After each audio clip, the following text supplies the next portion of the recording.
Hello, my name is Georgia Altair, and welcome back to my knitting podcast. It's been a little bit longer since I've last filmed, maybe like a month or a little bit over.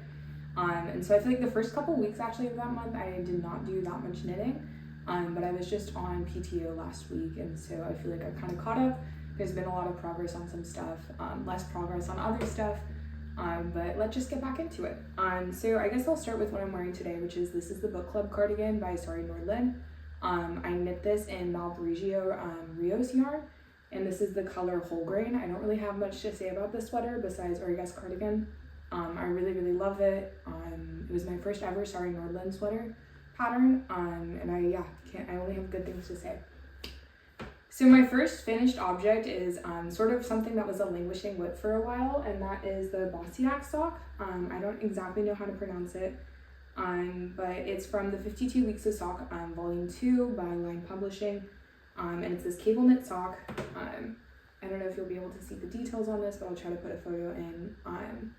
And I added, I guess the only like really noteworthy modification is I added like a crochet scalloped hem to the top. It's bottom up, and so I knew that if I no matter what I did probably for the bind off, it would flare at the top, and I was like, let's just make the flaring be a little bit more of an intentional choice. And so I haven't blocked these. I don't actually own sock blockers. That's maybe something I should invest in. But I'm really happy with them. For some reason, it just took me so long to finish it. Or I guess I know what reason. I feel like for me, socks are something that I like to have on the go. And because these are so detailed, then you have to be following the chart, at least for like the leaves. It's like pretty non-intuitive, to me at least. I found it a little bit harder to like work it on the go. But I absolutely love this yarn. This is a Barnyard yarn. It's like their fingering sock weight yarn. And it's in the color Eucalyptus, and it was a gift from one of my friends, and I'm just like, I'm so pleased with the socks. I'm so pleased with the color. And I can't wait to wear them. I haven't worn them yet because I was waiting to show them on here, so I'm very excited to now get to start wearing them. My second finished object is something that I think was a whip in the last video, and that's going to be my Stockholm sweater. So here we go. Again, I haven't blocked this one either, if I'm being perfectly honest. I finished it when I was on PTO, and I instantly wanted to wear it, and so I did. And you know, blocking would probably not hurt, but it hasn't happened yet. It will happen at some point, I guess. And for this one, I lost yarn chicken. I was planning on knitting it only in, this is the Curio Fibers green, is like the main body in the color clover, and it's the yarn Capellini. And I held it with Phil Colonna Tilia juicy green mohair. And I was realizing, I was like, wait, I only had 2 skeins of the clover, and I was definitely gonna run out. And so what I ended up doing on PTO, I went to a really cute yarn store in New Jersey called Knit 1 Purl 2, I believe. I'll have to check because I went to a bunch of yarn stores on PTO, and I don't want to be getting the names confused. But I got this really cool yak yarn, sport yarn. It was yak and merino, I want to say. Yakimo is the name of the brand, Plymouth yarn. And it was in the color avocado, and so I used that for the cuffs along with the mohair. And then I think for the folded collar on the Stockholm sweater, I just did no mohair on the folded down part, which I think ended up being the right move because I think I literally had like less than a meter of mohair left at the end, and I was like putting it in my project bag, and then I went and saw my project bag later, and I was like, I don't even know where the mohair went. It must have blown away. Like it was that small of a bit. And the clover yarn, I only have again maybe a couple meters left. So I'm really glad I did, made the decision to do the custom collars in a different color. And I think the pairing is just really beautiful. I think I wasn't planning on having to do this, but I think it kind of adds to the sweater, and it doesn't look like I just lost yarn chicken. It looks more intentional. So yeah, I'm super happy with this. I feel like I've talked about before, I don't actually have that many sweaters that are really basic sort of constructions like this without lots of colors going on or color work, and so for me this is a more neutral type staple sweater. I know that obviously it's a super bright green that has this really beautiful variegation in the Clover Capellini Curio fiber yarn, but for me this is more of a neutral, and it's I was just super excited to start wearing it. So my next finished object is something that I actually don't think was even a whip in the last video, or I know that it wasn't, and it is the Evie hood by Woozy by Celine, who's also a YouTuber. And I saw this pattern when she released it, and I was like, I need to have it. It didn't hurt that she knit it in a pink sock yarn fingering with then a mohair that was pink, yellow, and orange. And I had a mohair, or I had an alpaca actually, from when I went on vacation to Spain in the fall. that was literally pink, yellow, and orange. And I had this super low fiber like neon sock yarn that I was realizing would pair really nicely with it. I was just super happy to use the alpaca because the alpaca I got 2 skeins of, but it was 50 gram skein, so it only had like, I don't know, maybe 400 meters. And with this also, I literally had something like only a few centimeters left of the super glow orange sock yarn when I finished it. I was like convinced I was doing the ties at the neck, or like the final step with the double knitting, and I was convinced I was gonna run out of the orange sock yarn, but I didn't. And I still have like a little bit left of the alpaca fluff yarn, but I don't have that much, and so it was a really good stash busting project, and it was so cute. And I finished it when I was on PTO, which I was really happy about because I live in California. It's not that cold here. I don't have that much of a use for a hood. Even though again I saw this pattern, I loved it. I loved the stitch pattern like design of it, and so I really wanted to make it. But I was realizing like this trip is probably one of my last chances for a while to like have a purpose to wear it. So I gotta wear it on the trip. I'll maybe insert a photo. And yeah, it kept me really warm and cozy. The alpaca is just so soft, and this is like one of my favorite things I've made in a while, honestly. So that was super fun, and it was a pretty like quick, I don't know, like obviously it's a textured knit, so it doesn't move like crazy fast, but it was pretty quick in the scheme of things. So my final finished object looks a little bit weird, and these are the Marl Mirage socks, which I think I showed as a whip before. And you can see I'm using the same yarn as it's the Malabrigo Rios yarn in the color whole grain. So it's the same yarn, it's scrap yarn from my book club cardigan. And I had like almost a full skein left when I finished that cardigan. Or I think I had a whole skein that wasn't even wound, and then I had like a partial skein. And so I still have scrap yarn left of this. But I wanted to do something with it, and I feel like it's hard to know, it's a worsted weight yarn, and so I wasn't totally sure what to do with it. And I saw this pattern, it's a free pattern by the YouTuber High Fiber Knits, and I made it, and I'm really happy I made it. It's really cute on. I feel like not on, it looks a little crazy. Like I was knitting this like in lines at coffee shops a lot, because again I like to have socks just on the go, and I feel like people would always look at me like, what are you making? Like, you know, which people already do in public when you're knitting, but I think with these especially, it's like really not intuitive what this is gonna become. It just looks kind of weird. But again, it's super cute on the foot. I was happy to do it as a scrap busting project, and I like now need to figure out what to do with my like, you know, limited amount of worsted weight yarn that I still have left over, because this didn't totally use it up. I guess the other thing I can say, I don't like my socks to be that high. I kind of like them to hit like the very bottom of my calf. And so with these, honestly, these are like on the longer end of what I like for socks. And for my Boixac sock, I definitely like, you can see I did not make these very tall. It's a different heel construction than I'm used to. And so you do most of the heel and then you're like almost done. But I don't like my socks to come up that far up my leg. I feel like I have like a very muscular calf, I guess. And I think if socks come up too far, it just looks like weird. It just stretches everything out. And so yeah, I like short socks, which I feel like a lot of knitting sock patterns are for like much taller socks than I would prefer. But anyways, enough on socks. That is the end of, I think, my finished objects. So I guess we can get on to works in progress, which I feel like I have one work in progress that's like actually in a sizable amount, and then I have a bunch of works in progress that I've sort of been like just chipping it away, and I just kind of cast on after coming back from PTO. But I'll still mention them. I'm excited about them.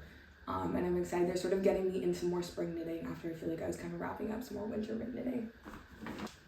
So my first work in progress, I always say work in project, I don't know why. It is really not in a very exciting state, but it is a very exciting project to me. And this is the tarot card sweater. And so I'm doing just like the back panel. It's gonna totally roll up. This is a Cascade 220 sport yarn in the natural like non-superwash yarn. This is the colorway Jet, so it's like a charcoal. It has these really pretty, to me at least, like kind of like white hairs that are going through it. So I really like that. I like the visual interest it adds. And yeah, so this is going to be the back of the tarot card sweater, which I think I talked about before. But I think the thing I'll say is I didn't realize it's like worked entirely flat. I know it's going to use Lagerback jacquard, which I thought was, so that you didn't have to work it flat, but I haven't done it before, and so clearly this is showing my ignorance or naivete of the technique. But I, you know, I'm sort of like slowly accepting I'm going to have to knit a really large like back rectangle basically. That's going to be solid black and not that exciting until I get to the front. And I guess I could knit the front first and then do the back, but I feel like then I would probably just never do the back. So I'm trying to get myself going on this. I don't like working things flat. I don't know who does, or I guess honestly maybe I do. My sister is the one person I know that loves purling over knitting, and I always think about that when I have a purl row I don't want to do. But I'm excited to keep going on this. I'm almost to where there's like some increases for the armholes, and then I hope like, you know, I don't really have to keep track of rows after that. And hopefully it will move a little bit quicker. And then I can get to the cool color work on the front. And I think I've made my decision on which design. There's like 4 or 5 different designs, I think, for the tarot card like color work. But I'm not going to say it quite yet, just in case I change my mind. But so I'm super excited to get more progress on this. Sorry it's not in a more exciting state, but you know, that's kind of how it goes sometimes. I think especially when it's like, I don't know, just pure stockinette and there's not much going on, it definitely takes me longer to like get it going. Okay, so the next work in progress, there we go, I said it correctly, is another one I'm very excited about, but I've made very little progress on. So this was just like one evening's worth of work. And this is the Colette tee by Sari Nordlund, and this is in yarn that I'm gonna totally forget the name of, so let me see if I can snag. I always tuck the label into the yarn. So this is the Louise Robert design Alba Marina. I don't know if I'm saying that right. And so this is 70% silk and 30% tencel. It's in French, so I think the seashell is tencel, I'm gonna assume. And I got this when I was visiting Montreal in the fall. And I was really excited to work with it, excuse me. I was there, I wanna say end of September. And so it was still sort of like summer knitting, weather-wise, and I got this yarn that's like a silk, much more summery yarn. It's a DK weight. And then I've sort of realized like, oh, I'm not super motivated to do like summer knits right now, and so I've been holding on to it and waiting for a special project. And I saw this pattern. She knits it in 2 strands of knitting for olive pure silk. So again, DK weight silk.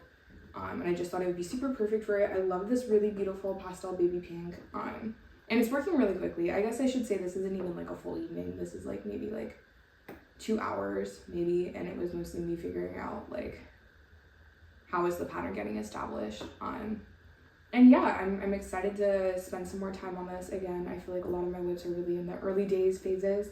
But I'm super excited for this. I'm hopeful I can get it done, you know, maybe in the next couple weeks, and then be able to start wearing it as the weather's getting warmer, because, you know, even now I'm like sitting in my book club cardigan and I'm like, oh, it's a little hot to be wearing a cardigan.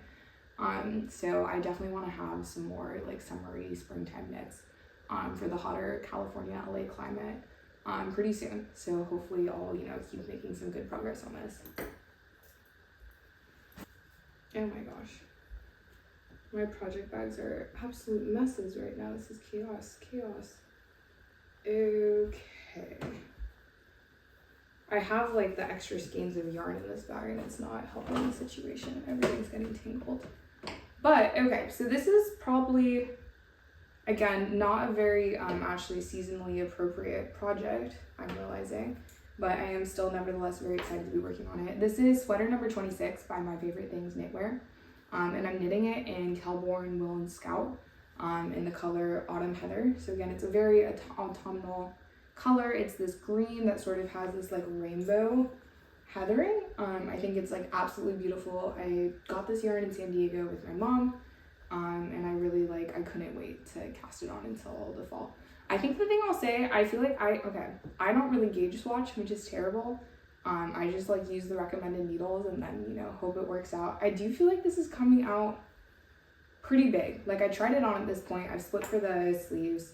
The sleeves are looking kind of massive. It's like a saddle shoulder construction. That sort of, it goes into like a contiguous sleeve. And yeah, the sleeves are looking pretty big. I've tried making this sweater before for a friend and then I frogged it because it ended up totally massive, but I was also using the wrong weight yarn.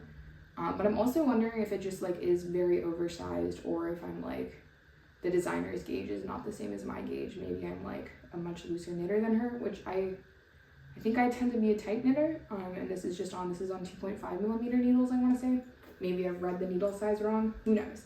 But I'm not mad about the oversized fit. I went for the smallest size, and so I feel like it's still like, it's gonna be okay. I'm not planning on frogging it. I'm gonna just continue forward. And I think also sometimes like, right when you first have detached the sleeves and you haven't actually worked it, I think like a lot of sweaters that are with this sort of like raglan continuous type construction, for me, like it always ends up looking like they're massive, and then as soon as you start building up a length, it's like, oh, okay, that's like a much more normal sleeve.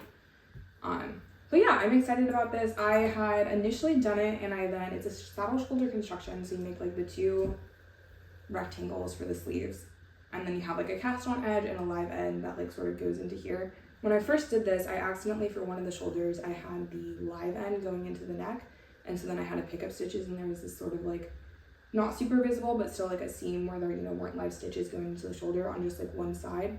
And I like, obviously, like as soon as I like was doing this, I knew I had made a mistake. But then I proceeded to knit like a lot of the yoke, like maybe half of it, being like, it's fine, it's an aesthetic mistake, it doesn't matter. And then like I knit at my lunch breaks at work, and like every single person I would see, without like being prompted, I would tell them about this mistake and how it wasn't bothering me, it was just an aesthetic mistake. It wasn't gonna affect the fit or anything, and so I totally didn't mind. And then I realized, I got home and I was like, maybe if I've been feeling the need to justify my knitting choices to people who really could not care less, maybe it is actually bothering me, and maybe I should frog it. And so I did, I frogged it, I then went back, restarted basically. But it took me like, I don't know, maybe a month to restart it, or maybe more like 2 weeks, 3 weeks. But then once I got it going on it again, it moved pretty quickly again. It's like on a pretty big needle. At this point, it's like mostly just stockinette, like totally just straight stockinette all the way down for the body, and then the sleeves, and then I guess doing like the edge hemming stuff. But I think it should move pretty quickly. I think I'm just sort of distracted by other projects that are a little bit more intricate and exciting me at the moment, but I'm excited to finish this up. I'm excited to have sort of like a more slouchy crew neck type sweater that again is in like a pretty neutral yarn that I feel like will be really good for work. So I'm super excited about this one. I just need to, you know, put the time in at this point. Okay, so I have one more very kind of early days whip that I'll talk about before getting into just a few acquisitions, and that's going to be the Barbroe Blouse. So this is a pattern by Pernille Larsen, who, if I understand correctly, is like the owner and founder of Knitting for Olive, or is, you know, affiliated somehow. And this is a top I've been wanting to make for forever. So it's a lacework top. It's knit in the Knitting for Olive, so I'm using the color Dusty Artichoke, which one of my friends just got this yarn to make the Cumulus blouse, I think. And I'm realizing I should have ran past her the fact that I'm gonna have an identical colored blouse, but I think it's gonna be very different, and hopefully she's okay if we're slightly matching. But anyways, if you're watching this, I'm sorry, I should have asked, but the color was so pretty and I got so excited hearing that you were making something in it. I was like, wait, I want to do this too. And I guess also I should say this was an acquisition. I went to a yarn store in upstate New York called Connected Stitches, I believe, and they were really, really cute. It's in Dryden, New York, and they had a lot of Sandusgarn and they had a lot of Knitting for Olive, and I've never ever been to a store that's had either of those brands in person, and so that was super exciting for me to get to like see the colors that I feel like I've been sort of trying to like figure out which colors I would want to go for, but getting to see them in person, like touch the yarn, see what a lot of the different Sandusgarn yarn actually looks like in real life, and so that was really exciting, and I was like, okay, I have to get this. I got a Cascade 220 yarn for this actually. It was like in Cascade Heritage, their sock yarn. And it was in a silver blue. So that would have been what I've been planning on using before I saw this Knitting for Olive green in store. But I was realizing I didn't want the top to pill, and I've used the Cascade Heritage yarn before and had it pill pretty badly. And I was like, for a full, you know, lace work top that's gonna be on 3mm needles, I know it's about to take me a really long time. I don't want to put all that time and work in just to then have the end product pill. So I ended up getting, you know, different yarn for it, and I think I'm going to use the Cascade yarn with the mohair as a sweater, which hopefully will make it pill less. But anyways, so this is like very early days. This is like sadly like kind of like a fair number of hours of work for like maybe 2 inches, maybe not even, but I'm enjoying it. It's very fun to work. It's not actually like that hard. It just is like, you know, I feel like there's like a little bit of paying attention to what's happening. And yeah, I'm really excited. I love this color. I love greens, which is probably obvious at this point. And I'm really, really excited to have this hopefully by the end of spring, maybe. Maybe it won't be finished until summer, but I think it's gonna be really cute and really beautiful and really kind of just different than a lot of stuff I've knitted before. Okay, so now on to some acquisitions. So I've talked already about 2 yarns that I picked up when I was on PTO that I've started using already, and I definitely really indulged in getting some fun yarn on this trip. I feel like I don't know, I was in upstate New York for a fair bit of time, and then I was in Jersey and New York, and I felt like, I don't know, there's just more like local yarn and like farms out there that have cool, interesting yarn that, you know, I know that I wasn't going to be able to get out in LA. And so I was like, okay, I want to like go for it and enjoy the different yarns. And so anyways, all that's to say, I like, you know, I have more acquisitions than normal, but I'm really excited for all the yarn I have and to start continuing making some projects with it. So I guess the first other acquisition I'll talk about is a brand of yarn that I haven't ever seen before, but I was looking it up and I feel like it's not like that uncommon, but it's the Louisa Harding yarn. And this is in the yarn is maybe Amtola Grande. So it's a chunky weight yarn and it's wool and silk. And it's just this beautiful rainbow. And I feel like this is like kind of a yarn that I feel like if you go into like maybe like a Michael's or a Joann's, like they would have this yarn, but it would be acrylic with these like really beautiful vibrant colors. And so I just like love seeing it in more natural fibers. And yeah, I only got one skein because I don't really have like an immediate project I'm thinking of for it. I was looking at, I know PetiteKnit makes like a balaclava that is maybe fisherman's rib, I'm forgetting the exact name, but I was like, I think I have enough yardage for it. Or, you know, there's like a couple other patterns that are more like smaller accessories like that I'm thinking I could use with it. But again, I just was absolutely obsessed with like how vibrant the colors were, how saturated it was. I think like the silk content in it is making it like a very lustrous fiber, and I was like, okay, I really have to get it. I've never seen it before and I don't know if I'm gonna see it again. Okay, so this is very special yarn that I got at an alpaca farm in New Jersey. And so I was visiting one of my friends that goes to Princeton, is finishing up grad school there. And she told me, she's like, oh, there's like an alpaca farm like 20 minutes away. And I was like, whoa, we gotta go. And so we went and we got to meet all the alpacas. I'll maybe put footage in. It was honestly like such an incredible experience. I've never done anything like that. I mean, I've been to like farms before, but I feel like the alpacas were just like so calm, so happy, so clearly well taken care of. This was also Windy Farm, and again, like just outside of Princeton, New Jersey, Windy Alpaca Farm. And again, it was just like so lovely. There was these beautiful flowering trees. It was like this beautiful crisp spring weather. And it was like 2 weeks before they're about to be shorn. And I hadn't known alpacas only get shorn once a year, unlike sheep.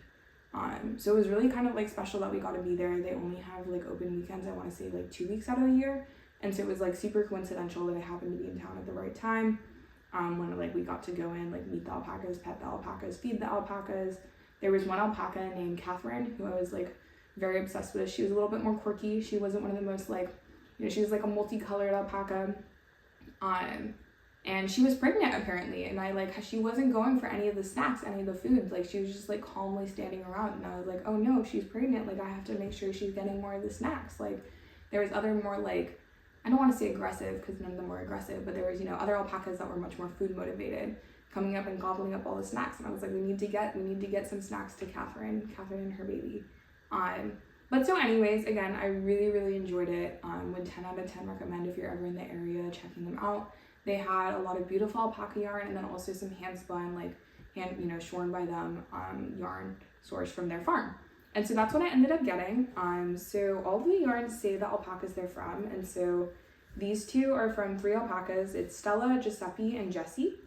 And so these are 2 different weights of yarn, but the same alpaca like color combinations. So again, exact same alpacas for both.